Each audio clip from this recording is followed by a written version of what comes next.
Allah wi'i fiyen faamu préparagol fi o 21 et 31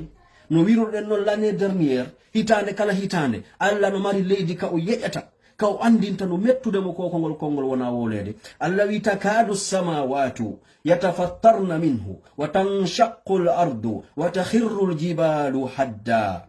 an da'u lirrahmani walada. Allah wi honɗum o wi siɗon anduno ko ha honto ngol kongol wi'ete ɗum 24 et 31 ɓay pellet ɗum ɗo fof ko jogodiri koye annabi Isa alayhi salam. ɗum ɗo fof ko jogodiri ko wi'ede Allah no mari ɓiɗɗo, annabi Isa ko ɓiɗɗo Allah. ko ton ɗum iwri wona ka julɓe ɓen ɗum iwri abadan.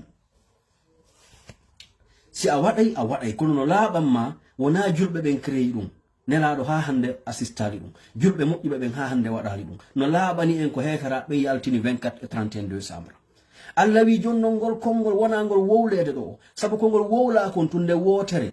asama'u on himo eɓɓande o lancodirta o seeko dow ga o yana mone on. o wi leydi ndi no eɓɓande ndi jasoto nde ndi unoto ndi yeƴo ndi uno. o wi pelle ɗen no eɓɓande fof majje nde ɗe wontata condi ɗe éclata. idan kambu ngun e leydi ndi e pelle ɗen ɗum ɗo fof mone ko wi'ete kon Allah no mari ɓiɗɗo. Allah wi an da'aw lirrahmani walada, sabu ko ɓe wi'i kon Allah no mari ɓiɗɗo. ɗum ɗo hino waɗa ha hon ɗum ha leydi ndin e pelle ɗen e kambu ngun fof mono ha eɓɓa lancade ko Allah wiyata wone ka wonɗon ɗon ɓe wonɓe wolude ɗu'um ɓe hooliɓe ɗu'um miɗo habbiɓe ɓe tawaylam. ko sabu yurmede Allah, sabu kulle yani wi'en daabeji kullo e wuuri koy ka hoore leydi ɗo e julɓe Allah ɓay pellet iwtata no wodani Allah julɓe moƴƴuɓe tawɓe ɓeɗo si ɓe noddi Allah ko nde wotere o jaabuto. ko sabu ɓen hatta leydi ndin ndi uno, ko sabu ɓen hatta asama on o seeko o lanco, ko sabu ɗum haɗata pelle ɗen ɗe ruuya. Allah inna wone ɗon min miɗo mari muñal, min muññoto ko ɓe wolla wolude kon, ɓe bakiran miɗo mari ɓiɗɗo. kono ko ɗum ɓurata mettude Allah subhanahu wa ta'ala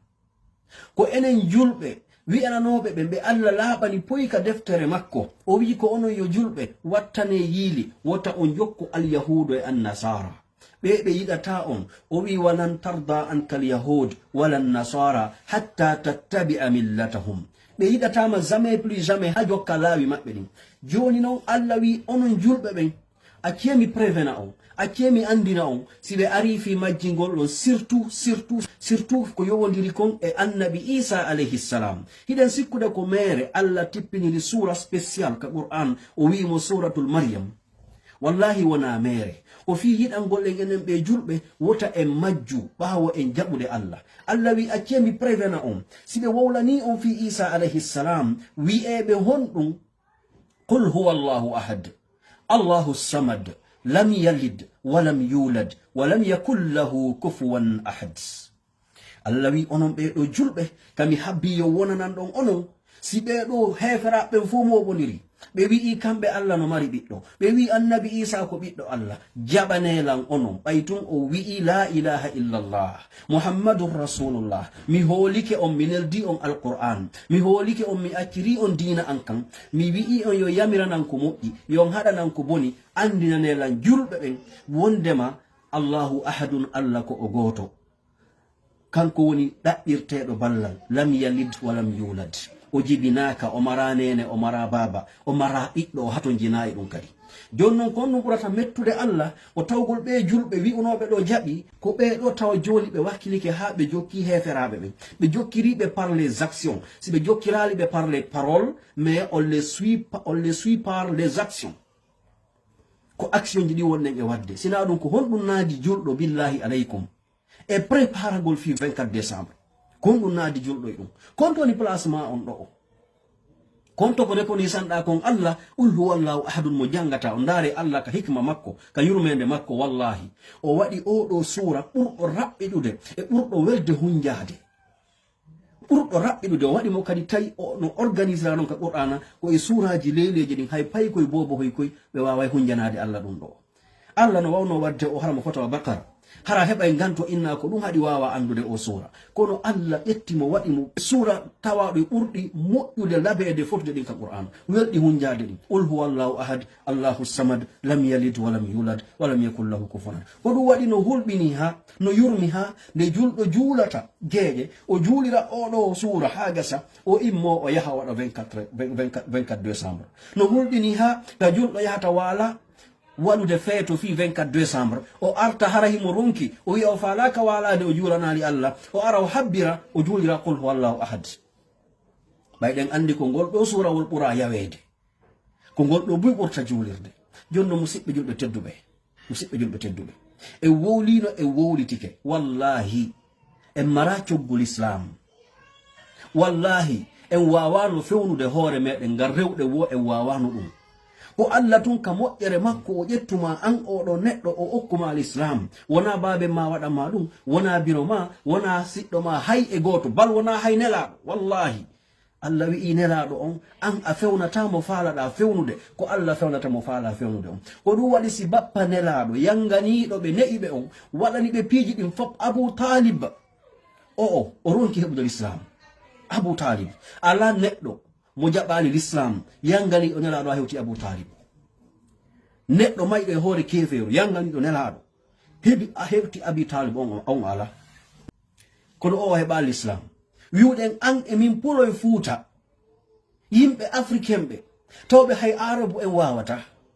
accon hakke na minimisugol en mi woni kono ƴetten place men on daren place men on e place Abu Talib on daren si tawino ko faalede peewal masi ko ɓattagol peewal ngal enen ngewo komo ɓurno ɓattade wallahi ko Abu Talib ɓurno en ɓattade dare sahabaɓe nelaɗo ɓen 80% sahaba ɓen biro maɓɓe e ɓen maɓɓe heɓano l'islam ko kamɓe tun naati l'islam bal woɓɓe maɓɓe dari no ƴetti kaafa darodi e baben mum terre à terre corps à corps ɓe maɓɓe no ka kan heferaɓe ɓen kamɓe ɓe ka kan julɓe ɓen ɓe ari ɓe piiri ɓe yiya ɓen maɓɓe no ware yeeso maɓɓe wallahi an e min hande biro men ko julɓe baben men ko julɓe e mamasoro men ko julɓe ɗum ɗo fof Allah bagori en ngal men fop a daroto wiya Allah yaafo ɓe naada ɓe aljanna tawa ɗum ɗo yonali en enen ko ma immoɗe yahen jokken ɓe heferaɓe waɗen 24 décembre a anda ko wonɗa préparagol ɗo o a anda si tawi woni 24 décembre tawete fewnoɗa sodde piiji woɓɓe mo soodino mesuji woɓɓe e meɗe yahay ni ka salonji se yahi en taway ko jiwɓe chrétien ɓe ɓen jooɗi habbi yo jiwɓe julɓe ɓe moro mesji maɓɓe ɗin ha ɓe gayna a yahay tawa jiwo wiyeteɗo Michel imo jooɗi habbi Aïcha yo moro mesji mum ɗin fi 24 décembre ene mi lando on ka juldeje men enen ha hande ko laabi jeli yuɗen ɓeno yehi assiste en ka juulugol iidije meɗen aranade ka boitiji ɓayɗen andi ɗum ɗon wona ka l'islam men woni kono ko l'islam men on shar'ini kon yahugol juuɗa iidije ɗen welto julde sumaye maɗum julde donkil ko laabi jeli yuɗen ɓeno ari moɓodiri ɓenni hande meɗen ari wallitagol ɗon fiyen juulidu ɗo fiyen jento hutuba moɗon o fiyen fijidu ɗo laabi jelu heɓuɗen ɗum ala anden cheytan o farama majjinde musidɓe julɓe tedduɓe awa leydi meɗen ndin ko waɗi ɗo wolde fi jine ɗiɗon andi en jarriborama communauté tawɓe joni kala ko wowluɗen jama ɓe ara ɓe contraduise ma ɓe ɗaɓɓaka ɓe attaquirama firtuɓe ɓe liɓo ko wonɗa wolde ko miɗo andi wona guine to woni leydi julɓe wona guine to woni wadde ɗum ɗo ko hay saudi hande